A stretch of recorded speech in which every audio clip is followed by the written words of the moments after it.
Hello guys, this is Jagdish and we will be learning NumPy today. This video will introduce you with NumPy, what it is, why it is used, the performance of NumPy and the basic attributes of ND-array. NumPy is numerical Python. It's an open source Python library used almost in every field of science and engineering. It is the universal standard for working with numerical data in Python. It is at very core when it comes to PyData ecosystem.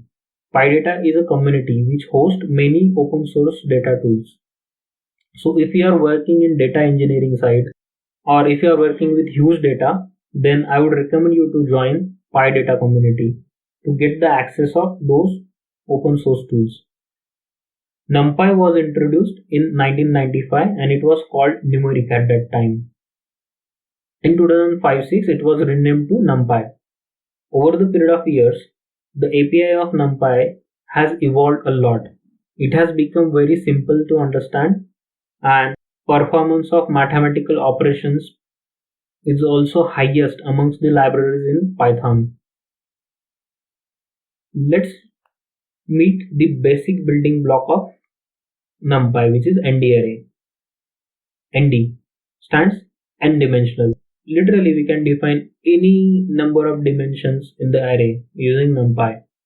ND-array is declared as a class in Python which has numerous methods and attributes. Using these methods and attributes, we can achieve high-performing mathematical operations. Let's look at few of the attributes of ND-array: shape, dtype, size, and item size. Let's understand these attributes using some examples. Here on the screen, I have shown 1D, 2D and 3D array. I cannot really show fourth dimension onwards because it is really hard to visualize on the paper for 4 and higher dimensions. Let's look at attribute shape.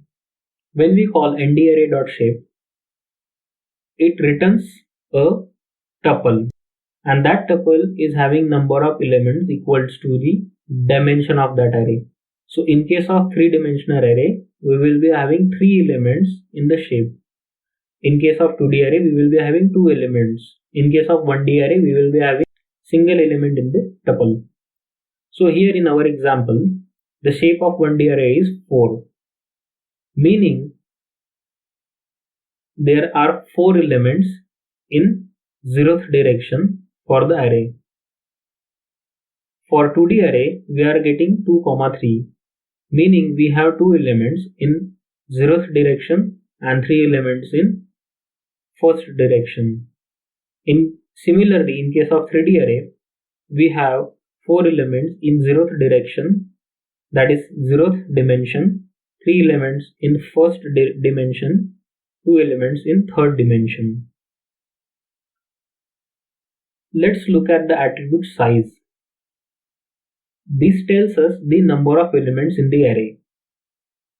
In our example, 1D array will have size of 4 because it is having 4 elements. In case of 2D array, the size would be 6 because it is having 6 elements. In case of 3D array, the size would be 24 because it is having 24 elements. Item size. It is the element size in terms of bytes. So,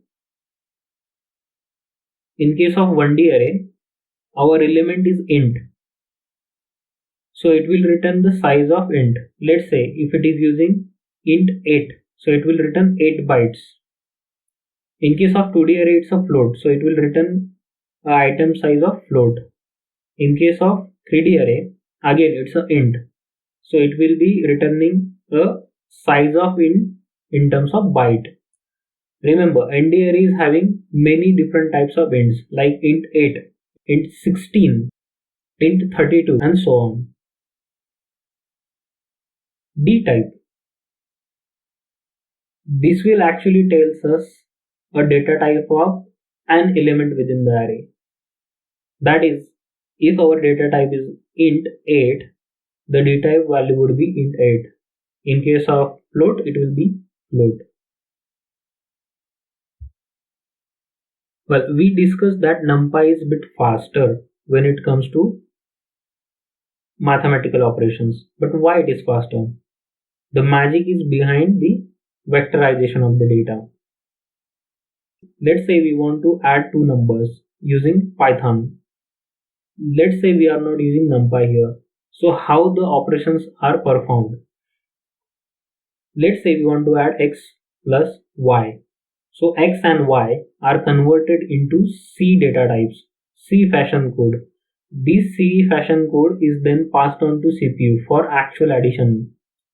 CPU performs the addition operation and returns the result in C fashion data type. That result is then converted into Pythonic data type. Let's say we want to add thousands of elements or thousands of integers. Then we might have to write down a for loop or list comprehension in case of plain Python. So here this conversion into C fashion code will happen thousands of times. But that is not the case in NumPy. NumPy will hold all those 1000 elements in single vector. And when we say addition operation on that vector, in our example A and B, these are the two vectors holding just two elements, but we can literally hold thousands of elements in those arrays. When we add them, the whole array A and the whole array B is converted into C fashion code at once, and whole that vector or array is passed to CPU only once. Again, the result is converted just once. So here we save lots of memory computations, and this results in huge time savings. Vectorization also results in Pythonic code. For example, in case of thousands of elements, we might have to write down for loop. But in case of NumPy, it is just single line statement A plus B. Without the vectorization, our code would be littered with inefficient and difficult to read for loops. Well, before jumping on to practical examples of ND array or NumPy, I would like to tell you few more things. NumPy has a very good support for linear algebra, hence it has become very important library for machine learning and data sciences. It has also become fundamental package for many of the scientific computing libraries. The researchers use NumPy to do state-of-the-art scientific research. NumPy is extensively used in many of the libraries like Pandas, SciPy, Matplotlib, scikit-learn, scikit-image, and many more. Guys, I hope this video was interesting to you and this video has increased your knowledge. Let's look at few NumPy examples in next video.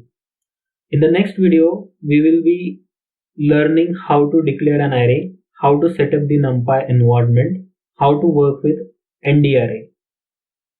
Thank you guys and see you in the next video.